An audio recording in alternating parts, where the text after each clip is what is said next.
श्री गुरु ग्रंथ साहिब जी के अंदर चांद शब्द कई बार आए हैं। गुरबानी में चांद के अलावा चंद नाम भी आया है, चंदा भी आया है, चंद्रमा भी आया है और सस भी आया है, ससियर भी आया है। तो आज की हमारी वीडियो चांद पर है कि गुरबानी चांद के बारे में क्या कहती है, ये हम वैज्ञानिक दृष्टिकोण से देखेंगे। विज्ञानियों ने चांद पर बहुत सारी रिसर्च की कि चांद कैसे बना। जॉर्ज डार्विन लिखते हैं कि घूमती हुई धरती से कुछ हिस्सा अलग हो गया और वो धरती के आसपास घूमने लगा, ऐसे चांद का जन्म हुआ। इसे विभाजन सिद्धांत कहते हैं। इसके अलावा 1880 में एक और सिद्धांत पेश किया गया जिसमें कहा गया कि चांद तो मंगल ग्रह जितना बड़ा था, वो धरती से टकराया, जिसने धरती का एक हिस्सा इससे अलग कर दिया। उस टूटे हुए भाग को चंद्रमा कहते हैं। उसके बाद एक और सिद्धांत जिसे कैप्चर थ्योरी कहते हैं, उसमें कहते हैं कि एक ग्रह जब धरती के पास से गुजर रहा था तो उसे धरती की आकर्षण शक्ति ने खींच लिया और धरती के आसपास घूमने लगा। ऐसे ही बहुत सारे विज्ञानियों के अलग अलग सिद्धांत हैं। 1879 में जॉर्ज एस डार्विन ने एक विचार पेश किया था कि किसी वक्त धरती और चंद्रमा दोनों एक ग्रह थे। ये एक नेबुला से बिछुड़कर अस्तित्व में आए थे। गुरबानी इसके बारे में क्या कहती है, आओ हम जानते हैं।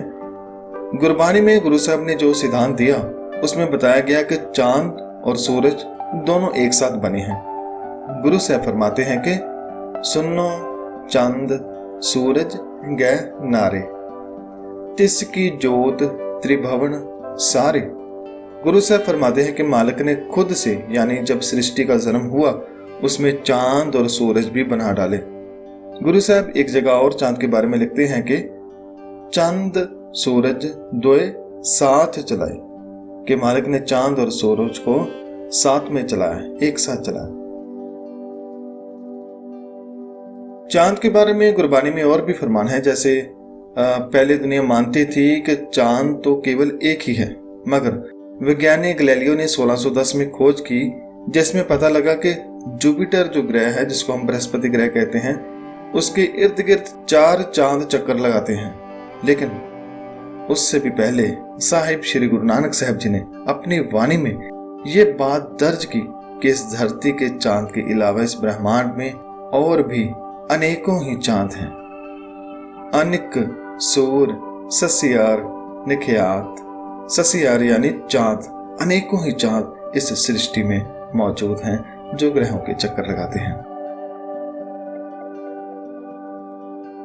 उसके बाद एक और बात कि चांद जो हमें रात को रोशनी देता है वह उसकी नहीं है, वो तो सूर्य की रोशनी होती है जो रिफ्लेक्ट करती है।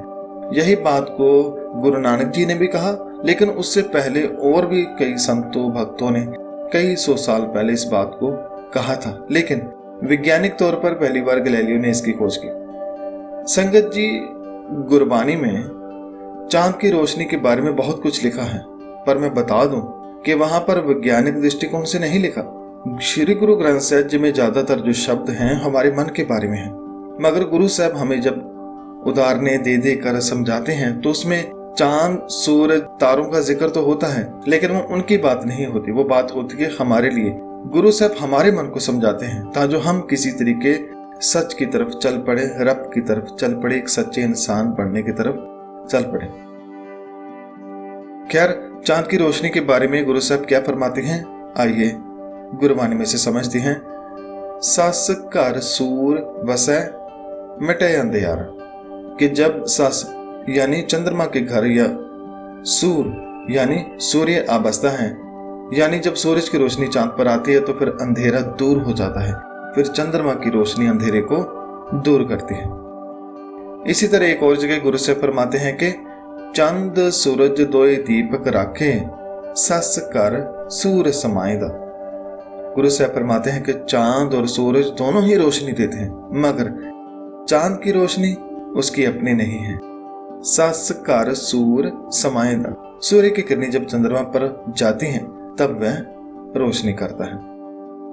तो ऐसी बहुत सारी उदाहरणें देकर गुरुजी हमें एक रब के साथ जोड़ते हैं। सुसंगत जी, गुरबानी के इस अनमोल खजाने से आज हमने चांद के बारे में जाना कि चांद के बारे में गुरबानी क्या कहती है। तो हमने जाना कि चांद के बारे में अब तक जो जो खोज हुई है वही बातें गुरबानी में भी दर्ज हैं, जो कि बिल्कुल सही है। और ये बात उनकी खोज से कई वर्ष पहले गुरु साहब ने लिखी है।